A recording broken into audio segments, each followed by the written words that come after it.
శ్రీ గురుభ్యో నమ. ఓం నమో భగవతే వాసుదేవాయ. భగవద్గీత 14వ అధ్యాయం చైత్రజ్ఞ విభాగ యోగము నుండి ఈవేళ మనం 33వ శ్లోకాన్ని పరిశీలన చేసుకుందాం.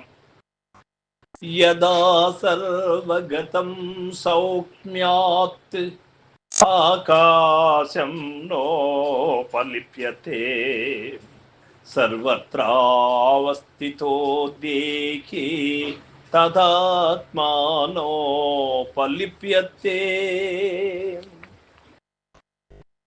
భగవానుడు చెప్తూ ఉన్నాడు. ఏమి చెప్తూ ఉన్నాడు ఈ యొక్క 33వ శ్లోకంలో అనే విషయాన్ని క్షుణ్ణంగా గమనిద్దాం. సర్వత్రా వ్యాపించి ఉన్న ఆకాశము సూక్ష్మమగుట వలన ఏ ప్రకారముగా ధూళి మున్నగు వానిచే అంటబడదో ఆ ప్రకారమే శరీరమందంతటను లేక సకల శరీరములందును వెలయుతున్న పరమాత్మ శరీర గుణదోషములచే అంటబడకనున్నాడు అని ఇక్కడ మనకు తెలియబడుతూ ఉన్నది. దృశ్య ప్రపంచములో అతి సూక్ష్మమైన వస్తువు ఆకాశము కావున దానిని దృష్టాంతముగా తీసుకొని ఆత్మ యొక్క నిర్లేపత్వ, సర్వవ్యాపకత్వ, సూక్ష్మత్వ, నిర్మలత్వములు బోధింపబడినవి. చిన్న చిన్న ఉపమానముల ద్వారా గొప్ప గొప్ప బోధలను తెలియజెప్పుట గీత యొక్క ఒకానొక విశిష్టత.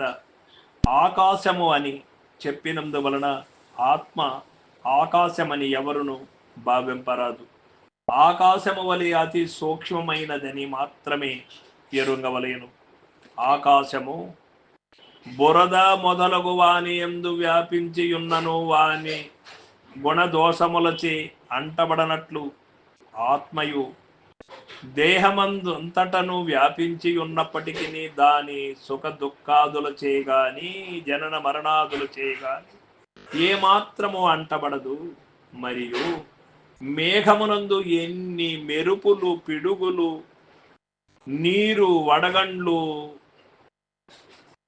నలుగుదనము, శీతలత్వము మొదలైనవి ఎన్నిను ఆకాశమునకు ఆ గుణదోషములు ఏవియు అంటనట్లు ఆత్మకును శరీర సంబంధ మనస్సంబంధ సుఖ దుఃఖాదులు ఏమాత్రమును అంటనేరవని చక్కగా భావన చేసి గంభీరాత్మ స్వరూపుడగు సాధకుడు స్థితుడై ఉండవలెను.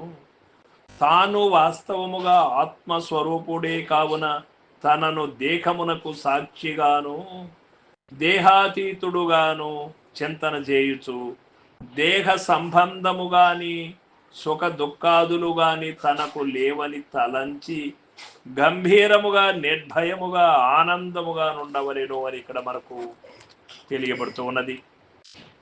సర్వత్రా అవస్థితో దేహి అని చెప్పినందువలన వెనుకటి శ్లోకమునందు తెలుపబడిన విధముగా భగవంతుడు అతి సమీపమున శరీరముననే వర్తించుతున్నాడు. కావున పవిత్ర ఆచరణచే వారిని హృదయమందే సాక్షాత్కరించుకొనవలెను. శరీరము దేవనిలయము, దేవ సన్నిధి అని భావించి దుష్కృత్యములను, పాప కార్యములను, పాప సంకల్పములను ధరికి చాచరాదు.